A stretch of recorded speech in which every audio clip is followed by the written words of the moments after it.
جس نے اسلام کی طاقت کو بتایا کہ ہمارا ایک جاہل نوجوان تمہارے اعلیٰ تعلیم یافتہ سوامی کے پاس بھی چند گھنٹے کا وقت گزار لے گا تو اس کو بھی ایمان کی طرف گامزن ہونے کے لیے مجبور کر دے گا۔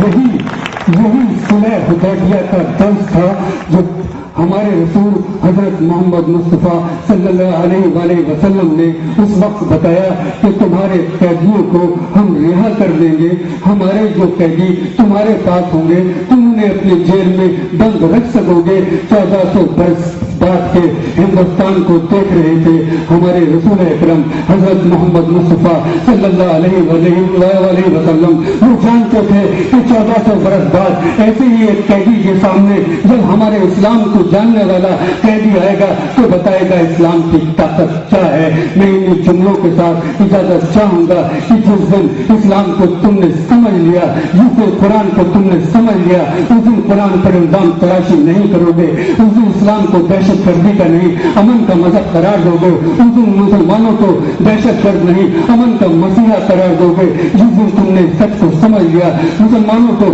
ہندوستان پر غاصب نہیں، 2 نمبر کا شہر ہی نہیں، ہندوستان کو آزادی سے ہمکنار کرانے والا قبول کرو گے، اس وقت تمہیں وہ نام یاد آئیں گے جو داؤد ابراہیم یا بن لادن جیسے نہیں ہوں گے۔ تم شہید اشرف اللہ خان کو یاد کرو گے، تم مولانا ابوالکلام آزاد کو یاد کرو گے، تمہیں ویر عبدالحمید یاد آئے گا، پھر تم یاد کرو گے کہ ہم نے تو فوجوں میں ایسے جوانوں کو دیا تھا جو دشمن کے ٹینکوں کو توڑا کرتے تھے، جو نہیں دیکھتے تھے کہ یہ مسلمانوں کا ملک ہے، جو نہیں دیکھتے تھے کہ یہ مسلمان ہیں، انہیں صرف یہ دیکھتے تھے میرے وطن کی آن بان شان اس وقت داؤ پر ہے، مجھے یہ دیکھنا ہے کہ میں جس فرض کو نبھانے آیا ہوں اپنی جان کو دے کر اس فرض کو نبھاؤں گا۔ مگر تم نے فوج میں کسے بھیجا؟